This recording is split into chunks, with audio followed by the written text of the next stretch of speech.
Assalamualaikum warahmatullahi wabarakatuh. Kembali lagi saya Dea Amalia Salsabila. Pada pertemuan minggu lalu itu saya telah menjelaskan tentang operasional deposito. Nah, pada kesempatan kali ini di sini saya akan menjelaskan simpanan giro.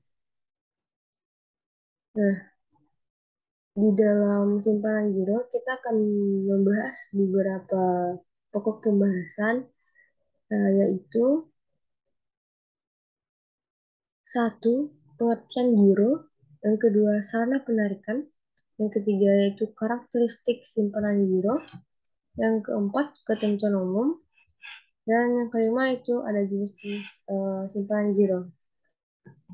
Nah, untuk pembahasan pertama itu pengertian. Nah, apa sih itu giro? Itu menurut Undang-Undang Nomor 10 Tahun 1998, giro adalah simpanan dana pihak ketiga di mana penarikannya dapat dilakukan setiap saat dengan menggunakan media yaitu cek, bilet giro, dan sarana perintah pembayaran lainnya.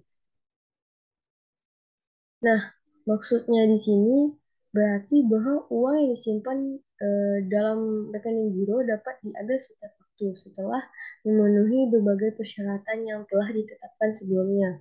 Misalnya nih, pada waktu jam kantor, eh, diambil penarikan dari eh, giro. Terus misalnya saldonya yang tersedia. Nah, giro itu merupakan surat perintah dari nasabah kepada bank yang memelihara rekening giro nasabah tersebut untuk memindah bukukan sejumlah uang dari rekening yang bersangkutan kepada pihak penerima yang disebutkannya namanya atau nomor rekeningnya pada bank yang sama atau bank lainnya. Nah, untuk penarikan uang di rekening giro dapat menggunakan sarana penarikan yang telah di dalam pengertian Undang-Undang Nomor 10 tahun 98, yaitu cek, giro, dan sana perintah lainnya. Nah, jika apabila penarikan dilakukan secara tunai, maka sarana penarikannya adalah dengan menggunakan cek. Sedangkan untuk penarikan non-tunai adalah menggunakan bilet giro. Di samping itu, jika kedua sarana penarikan tersebut habis atau hilang, maka nasabah dapat melakukan sarana penarikan lainnya seperti surat pernyataan atau kuasa yang ditandatangani di atas materai. Nah, itu beberapa penjelasan dari pengertian dari giro. Selanjutnya itu sarana penarikan. Yang pertama, itu ada bilet giro. Nah, apa sih itu bilet giro? Bilet giro itu adalah surat perintah dari nasabah pemegang giro untuk memindah bukukan sejumlah uang dari rekening misalnya ABC kepada penerima yang disebutkan namanya. Nah, nomor rekeningnya pada bank yang maksudnya untuk em, memindah bukukan sejumlah uang dari rekening ABC kepada penerima yang disebutkan namanya atau nomor rekeningnya pada bank yang sama atau bank lainnya. Nah, untuk kedua itu ada cek. Cek itu surat perintah tanpa syarat dari nasabah kepada bank pemegang rekening giro. Nah, untuk membayar sejumlah uang kepada pemegang cek. Nah, kalau bisa dicek ini ada beberapa jenis. Eh, yang pertama itu ada cek atas nama. Nah, maksudnya di sini cek yang diterbitkan atas nama orang atau badan tertentu yang namanya tertera dalam cek tersebut. Misalnya nih, misalnya dalam cek itu tertulis atas penyerahan cek ini bayarlah kepada misalnya Nadine uang sejumlah misalnya 5 juta. Nah, itu karena sesuai dengan nama yang tertera di sana, maka bisa dicairkan. Nah, yang kedua itu cek atas unjuk, di mana sana perintah bayar dan atas unjuk. Dalam cek ini tidak tertera nama orang atau badan usaha. Cek ini dapat ditarik oleh siapa saja yang membawa cek tersebut. Misalnya nih, di dalam cek itu tertulis atas penyerahan ini, cek ini bayarlah kepada nama si pembawa gitu. Jadi siapa yang membawa itu bisa mencairkan cek tersebut. Yang ketiga ada cek silang. Maksudnya di sini adalah jenis cek yang di pojok kiri atas diberi tanda silang. Dengan adanya silang, maka fungsi cek sebagai sarana penarikan tunai berubah menjadi sarana perintah pemindah bukuan. Fungsi cek ini sama dengan bilet giro. Yang keempat itu ada cek mundur. Cek mundur merupakan cek yang cek yang tanggal pengeluarannya setelah cek tersebut diserahkan kepada pihak lain. Nah, contohnya hari ini em, tanggal 27 27 September 2022. Yang keempat itu ada cek mundur.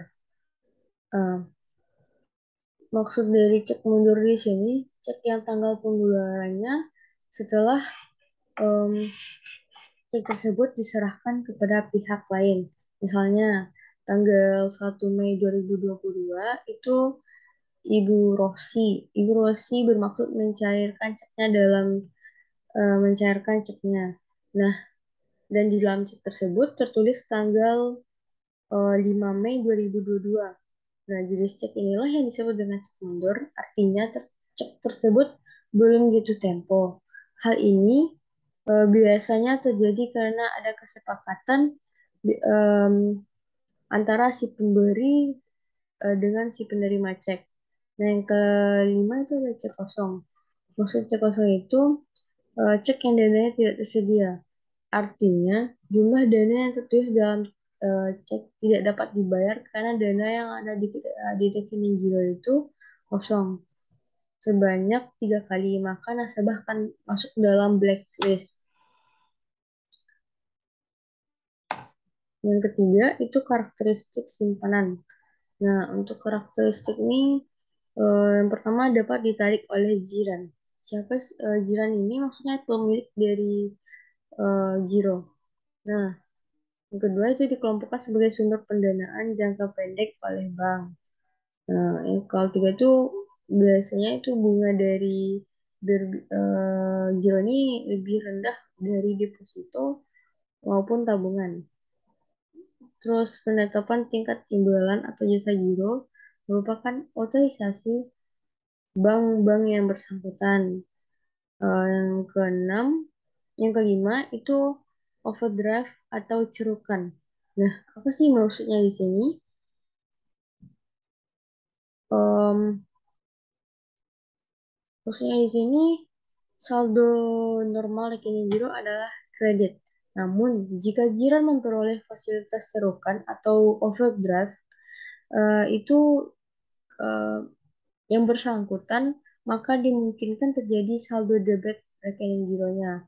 Overdraft ini diperlakukan sebagaimana pemberian kredit kepada nasabah dan juga dikenakan biaya provisi, administrasi, dan bunga. Nah, untuk selanjutnya ada ketentuan umum, yaitu pertama transaksi giro dicatat sebesar nilai normal dan disajikan sebesar nilai kewajiban bank terhadap nasabah. Yang kedua itu transaksi pendebatan atau mutasi debit rekening giro. Nah, itu eh, rekening giro jika di debit itu terjadi penarikan. Terus jika terjadi pemindah bukuan keluar. Terus ada beban administrasi bagi jiran. Yang ketiga itu transaksi pengkreditan. Di mana rekening giro ini eh, biasanya akan dikredit jika setoran tunai dengan cek, setoran pemindah bukuan, eh, dan selanjutnya ada pendapatan jasa giro jiran. Yang kelima itu ada jenis-jenis rekening giro. Yang pertama itu ada giro swasta. Nah, eh, giro swasta ini maksudnya giro yang dimiliki oleh perseorangan, kelompok, instansi swasta yayasan sosial, dan badan dan pemerintah lainnya. Nah, jadi ini di luar dari pemerintahan. Nah, kalau yang kedua itu giro pemerintah.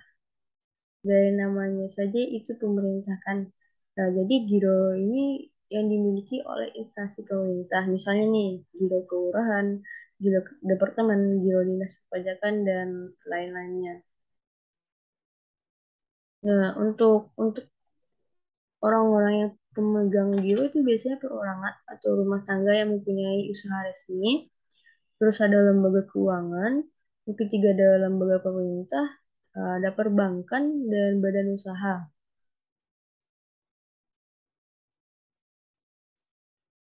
Nah, dari penjelasan yang sebelumnya itu kita dapat simpulkan bahwa manfaat dari giro itu pastinya memberikan rasa aman kepada kedua pihak, baik pembeli maupun penjual. Karena pihak tidak perlu tidak harus membawa uang tunai dalam melakukan pembayaran. Akan tetapi cukup dengan menuliskan sejumlah pembayaran di dalam cek atau bilet giro. Nah, yang kedua itu kemudahan dalam melakukan transaksi pembayaran. Dan yang ketiga untuk berjaga-jaga apabila terdapat pengeluaran mendadak. Eh, berarti kalau jika ada manfaat, berarti pasti ada resikonya. Kalau resikonya itu ada pasti cek atau bilet yang dibuka oleh yang ditandatangani palsu dan oleh bank dinyatakan sama risiko pada pada nasabah. Dan yang kedua itu cek atau bilet yang hilang tidak dilaporkan kepada bank merupakan tanggung jawab nasabah. Yang ketiga itu membuka cek atau bilet kosong 3 kali dalam kurun waktu 6 bulan atau satu lembar cek bilet giro kosong senilai 1 miliar maka rekening akan ditutup. Yang keempat itu bank akan menolak cek atau bilet giro yang diuangkan apabila saldonya kurang atau tidak mencukupi. Nah, itulah manfaat dan resikonya. Em, Sekian dari materi yang saya sampaikan. Jika ada kesalahan dalam penyampaian, saya mohon maaf. Saya akhiri dengan Assalamualaikum warahmatullahi wabarakatuh.